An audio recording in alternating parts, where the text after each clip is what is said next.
It is Super Tuesday in the United States. Who will take on the US President Donald Trump?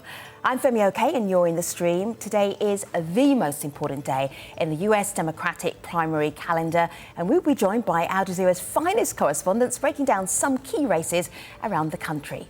There is so much to talk about and we want to hear from you in our live YouTube chat. Send me your comments and questions and I will do my best to bring them into today's show.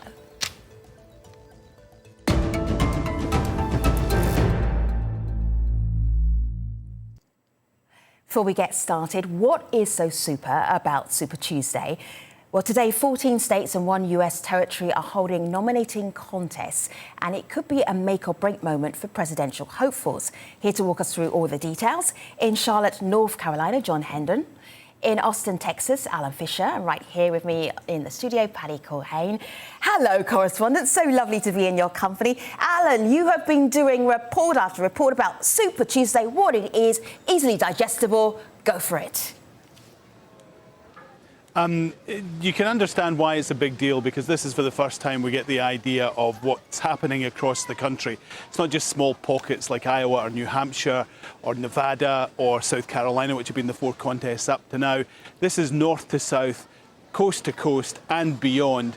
And here you're getting a first real national test of what Democratic voters are thinking, who they best believe can take on Donald Trump. The other thing to remember is that in Iowa and New Hampshire, in Nevada and South Carolina, you're talking about thousands of voters, maybe hundreds of thousands of voters.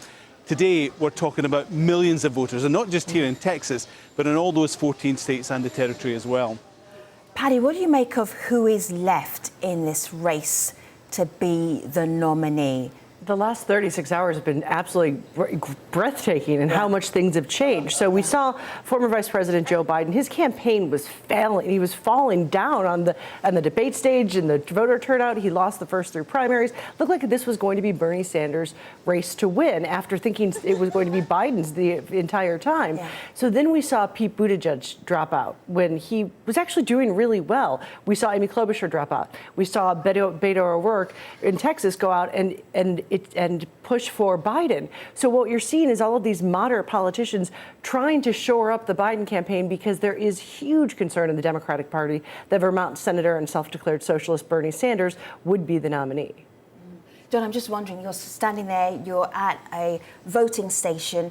What are the conversations that you're actually having with people who are there to decide which delegate they were hoping might be the Democratic nominee for president?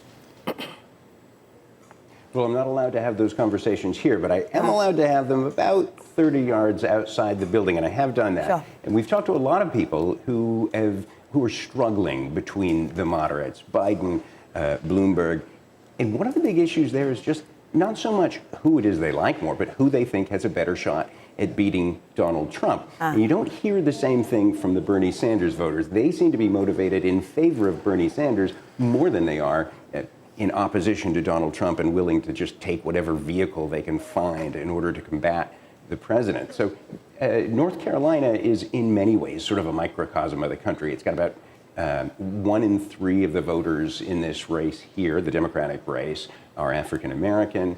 Joe Biden tends to do well with African Americans. And it might be a bit of a harbinger of how Biden and Sanders do around the country. Biden does seem to have an advantage in polls right here, but we don't really know. They shuffled the deck when Pete Buttigieg and Amy Klobuchar exited that race. That throws states like Minnesota, where Klobuchar is from, that just makes it indeterminate who is going to win there. Sanders was leading in polls, but Klobuchar was second. Will Joe Biden get her votes? I mean, really, all of the polls that we've seen in the days leading up to now are now meaningless, or relatively meaningless. I'm just looking at a video here of Amy Klobuchar, who was she suspended her campaign, and I saw an ad for her last night where she was still saying, "I am running for president." And that was after she stepped out. So does that seem to say to you, Paddy, that behind the scenes things were happening so quickly, she didn't even get a chance to pull out her ad? I think 100%. I think that this is definitely the Democratic Party establishment freaking out about the possibility of Bernie Sanders, because there's concern that he can't not only not beat Trump, but that he'd hurt down ballot races in the Senate and the House. Now, but at the same time, I've been looking at the polls, and remember, the U.S. doesn't elect a president by the national vote totals. John just said the polls are meaningless. Why are you looking at polls? Well, because that's what I do. I'm a political reporter, and if you took that away, I just have to, talk to my family members, and that wouldn't be as scientific. Good point. But if you look at the polls, because it's the states that elect the president, right? Yeah. It's the Electoral College. Biden and Sanders are fairly evenly matched when it comes to beating Trump in the states that matter. So that narrative doesn't necessarily hold up, but there is concern among the Democratic Party establishment. And so it was very strange to see these candidates that have actually been getting delegates just drop out like that. You have to wonder who's making phone calls behind the scenes. I have a guess, but. Let me just bring in. And if I could just jump in on this bit about Amy Klobuchar. Yeah. Sorry, I saw her ad last night too, but the funny thing is tonight, Biden already has an ad running with her in it endorsing him. That is so quick. She was at a Salt Lake City event in the morning yesterday, and now she's on a Biden ad. It's amazing. Yeah, that is so fast. Let me bring into the conversation Jason Clevenger. Jason Clevenger is very interested in Bernie Sanders and the appeal that he has for possibly being the next president of the United States. Let's have a listen. Why? Bernie Sanders is appealing to Southern voters the same way he's appealing to voters all over the country. And that's because he is speaking to the needs of working class families and folks that have been left out of the political process for far too long. And his record, his life work of fighting for these issues means that voters can trust him, that he's credible on these issues, and that he will fight for these issues once he's president. And that's why I think he appeals to voters in the South and voters all over the country. Alan, I have a question for you, because obviously Democrats see Texas as their future. They think that they could flip this state. What are you hearing from voters about Bernie Sanders versus Joe Biden? Could a Bernie Sanders win Texas? Are you hearing that same kind of buzz that we hear from all of those Bernie people online? Well, if you take a look at the event that's going on behind me, we're here at St. Edward's College in Austin, and what they're doing is they're getting young people involved in politics by telling them how to register to vote, and they're getting some people to the polling place, which is here on the campus, to cast their vote in the primary. And that idea is that they think they can flip Texas. They think they can turn it Democratic. If you look back just 2 years ago, Beto O'Rourke ran for a Senate seat against Ted Cruz. Now, normally, they would have thought that you don't count Republican votes in Texas, you just weigh them and then give them the seat. But he came incredibly close. I mean, it was within 2 or 3 percentage points. That's how tight it was.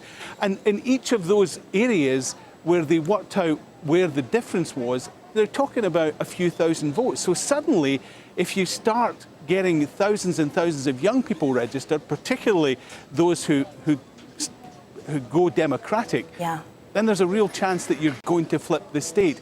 I've got to be honest, I'm not hearing a lot of support for Bernie Sanders with the people I've been talking about here. Hearing a lot of support for Elizabeth Warren, which goes to the point that Patty was making about the polls being all over the place. Elizabeth Warren, Bernie Sanders, roughly similar, people would say, certainly from the Liberal side of the Democratic Party.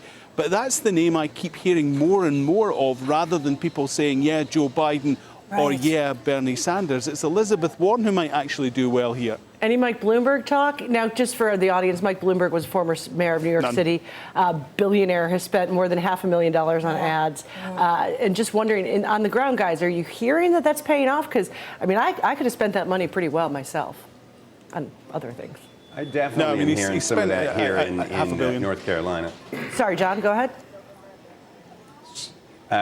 We're definitely hearing that. I'm seeing a number of people that we have talked to who say they like Bloomberg. They think he can be effective. I've asked African Americans if they are bothered by the stop and frisk policy in which African Americans mostly were stopped 5 million times in New York City while he was mayor. He's since apologized for that. But the people I've talked to here say they're willing to get over that he's apologized for it. But a lot of people I'm talking to say they like the fact that he's got the money to pursue this campaign to the end. And just today, he said he was in it through the end. He's looking now to Florida after Super Tuesday. He was asked a little earlier why he doesn't bail out and ask his followers to coalesce around Joe Biden, and his answer was, why don't they coalesce around me? He could be a real formidable candidate. We just don't know because he hasn't been tested yet. And that correspondence is the unknown, really, because who knows until people get out there to vote. Alan, I can see you're about to jump in. Let me just share something with our audience first, and then I go straight to you, I promise. This is the New Georgia Project. Johnny's in North Carolina. In the South, there are a lot of people of colour who are going to be voting in the next few hours. I want you to meet Erica Clemens-Deans. She is from the New Georgia Project. That is the idea of getting more people to vote, more people to be registered in the state of Georgia. This is how Erica sees this race to become the Democratic nominee. Let's have a listen. Let's have a look. Education and public safety are two top priorities for this demographic. Education, because of the quality of education, the affordability of the tuition, as well as student loan debts, are very high concerns for this demographic. Public safety is a key thing as well. 18 to 24 is focused more on the public shootings and the consistency of it becoming a real event. As they transition into 25 to 29 years old, they're focused more so around the neighborhoods and communities that they're living in, from crime to DUIs, potholes, rent control. It's all public safety issues. To get us to show up at the polls, we need elected officials that are not only valuing our concerns, but willing to do something about it. Obviously, the black vote is not a monolith vote there, but that's Erica's view. Going back to you, Alan, go ahead. I covered the Trump campaign 4 years ago, as many people might remember. And there's a difference between what happened with Trump and what's happening with Bernie Sanders. There are people on the establishment wing of the Democratic Party who don't believe that Bernie Sanders can be elected. They don't think they will get those dissatisfied with Donald Trump to vote for him because he describes himself as a democratic socialist. What happened with the Republicans is that they all stayed in the race because they didn't want to get out thinking that they would be the one that eventually would defeat Trump. And they didn't, and they couldn't. And he won the nomination.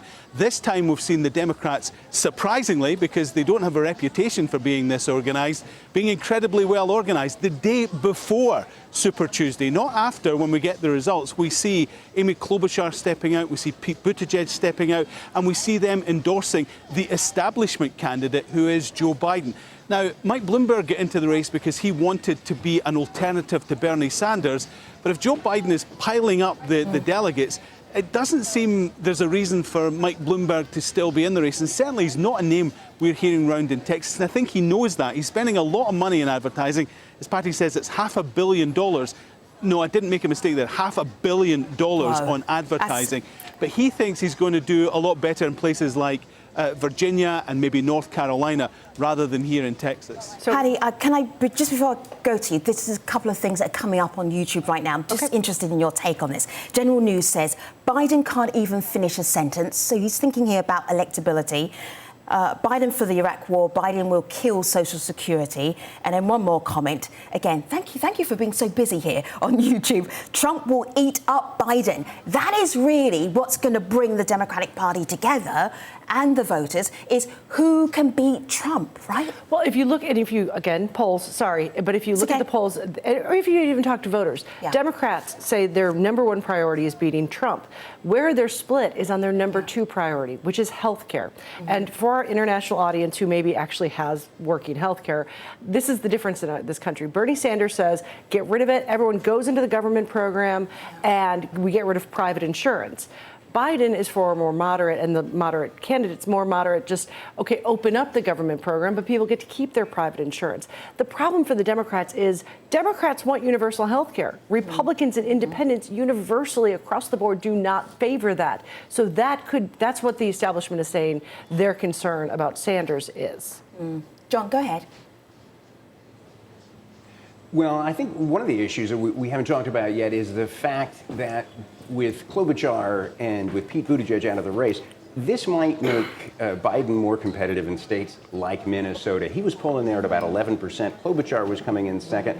There's a 15% threshold. If you don't make over that, you don't get any delegates. So That development alone could really help Biden get more delegates than he had originally, particularly if people in Minnesota see that ad with Amy Klobuchar backing Biden. But there's another factor going on here that might complicate things. People have been voting for quite some time. Here in North Carolina, you have 800,000 people. And as Alan said, no, that's not an incorrect figure. 800,000 people here who have already voted. Now, last time around in 2016, only a total of 1.1 million people voted for the two Democrats. I should say only about 500-something thousand of that 800,000 are for the Democrats. But in any case, huge numbers have voted. Already that's happened in California. So how many of those votes? This is a ballot here. It's got 15 different candidates. Only 5 of them are still in the race. So you've got people coming back to polls like this with these handwritten ballots and crossing out the name that they had originally voted and then writing in a new one. It's really difficult to tell how all of that is going to affect things, but it does seem like it would probably help Joe Biden, not just the endorsements, but the ability for him to get over that 15% threshold. He needs to get any delegates. One thing I wanted to mention about Bloomberg is he said his goal now is a brokered convention. So for our international audience, they might be saying, what is a brokered convention? So basically, you have to get about 1,991 pledged delegates through these contests, and then you're the nominee. But if nobody gets to that, then it's what they call a brokered convention. That's another thing that the establishment is really concerned about, because what happened in 2016, Bernie Sanders didn't get the nomination. A lot of his voters stayed home, enough voters that it would have made the difference between a President Trump and a President Clinton. So there is concern that if it goes to a brokered convention, and let's say the superdelegates, they weigh in, and it's not Bernie Sanders, that splits the Democratic Party so much so that it's broken going into the 2020 election. So that's one of the other big concerns here. Let me just bring in Ann Moses here. Ann Moses is the president and founder of Ignite. That is an organisation that is trying to get more women involved in politics. And this is what Ann's take is on where we are so far in this Democratic race. Let's have a look. The top 4 issues for young women are climate change, racial inequality, reproductive rights, and immigration. For young men, the issues are slightly different. They actually care a lot more about unemployment. The other thing we've learned about young women is that they are voting at the highest rates that we've ever seen for any generation in this country. So when we look at 2020, what we think is going to happen is that young women are going to turn out and vote at extraordinary rates like we have never seen before. And based on the research we know, we think that the young women are actually going to be voting at Democratic at much higher rates than Republican, which is different than in years past. Alan, I'm just going to show our audience why you're standing out there in Texas and looking at the pie that slices up in terms of the delegates that various different candidates might well be able to get. California has a big chunk and Texas has a big chunk, which tells us why you're actually in Texas right now. He's there for the barbecue. Patty said he's there for the barbecue. Ignore Patty. She's just jealous because she's in D.C. I'm just thinking... women in Texas, can you even pass this Super Tuesday into different groups? Should we even think about that for Texas? What can Texas bring us and tell us about where we might be for the presidential nominee for the Democratic Party? Well, it's interesting, just because Texas is pretty diverse, and what we're seeing is a lot more young voters. In fact, 1 in 3 Texans who vote in 2022 will be under the age of 30. That number is going to be very close to that come the 2020 election. This is the 3rd youngest state in the union, 4th if you include Washington, D.C. If Washington, D.C. was a state, that's a whole different argument. I'll leave you to get into that on another show. Thanks, Al. However, it is interesting in the way that it's falling, because older Democrats here tend to like Joe Biden because they feel safe with him. There is a radical part, and I use radical very advisedly, radical part who believe that Bernie Sanders is addressing many of the issues that young people here have. And they think that, there should be healthcare for all. Their student loans should be waived. Yes, we need an urgent plan to deal with climate change. and Elizabeth Warren kind of covers some of that, and so that is where you're going to get the split. Here's a really interesting point to make. A lot of people are saying, well, Bernie Sanders, he's a communist, look, he supports Russia, look at what he said about Cuba.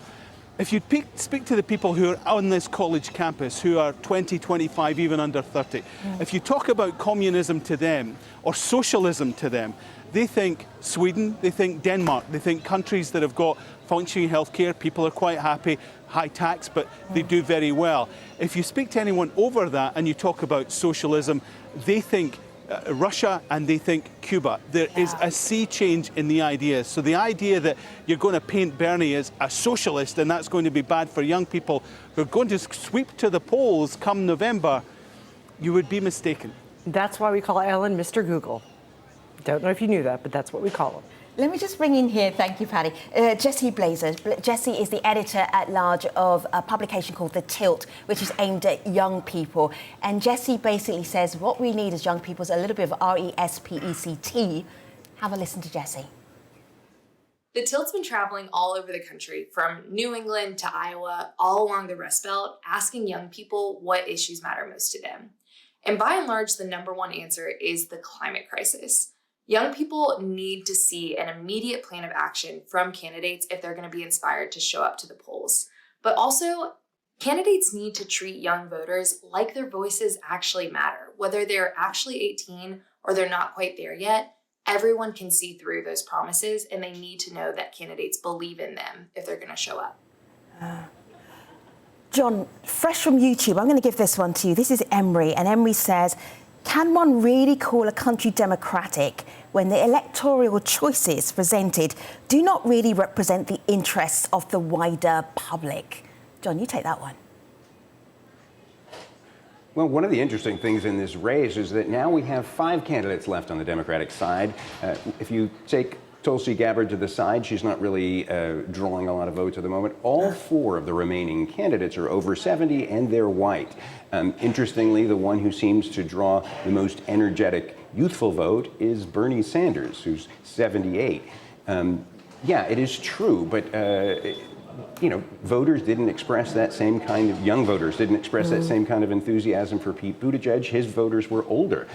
So it's a difficult to explain contrast. I'm not sure that just having a younger candidate is going to mean that young people are going to come out and vote. I mean, the issue with them, as everyone knows, is that they are the age demographic least likely to show up at the polls. There is a lot of energy behind Bernie Sanders' young voters.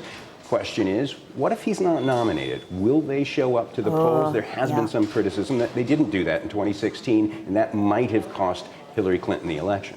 Let me bring in a tweet from President Donald J. Trump. He says, talking about Joe Biden, wow, Sleepy Joe doesn't know where he is or what he's doing. Honestly, I don't think he even knows what office he's running for. And then there's a mashup of some Joe Biden gaffes. This may well be what we're in for the next couple of months. Patty, who do you think out of the current lineup of the Democratic nominees could take on President Trump? Playground politics. It is kind of funny because Democrats are holding themselves to a much different standard. Let's think about how many times President Trump has lied. It's over 12,000 at this point, right? So for the Republicans, that's perfectly okay, but Joe Biden makes some gaffes and forgets to tell stories in a certain way.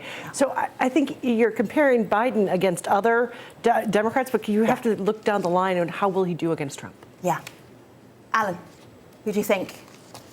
In 30 seconds. I think you're going to get a lot of people who. I think you're going to get a lot of people being energized to vote against Donald Trump because some people just didn't do it, as Patty rightly points out. Here's what I think is going to happen over the next couple of days. Joe Biden is going to get an endorsement from Barack Obama. That is going to play huge. And I think not long after that, he will announce his vice presidential candidate, even before he's got the nomination. And it's likely to be Kamala Harris, a woman of color from California. California Center gets on incredibly well with her. And he is going to present as the ticket. So that's what I think could well happen in the next few days to strengthen the Joe Biden campaign against the Bernie onslaught. This is bold. This is on tape. Thank you so much, Alan. He went there. John Hendren, you know what it's like to have 30 seconds left on the clock. Bring us home.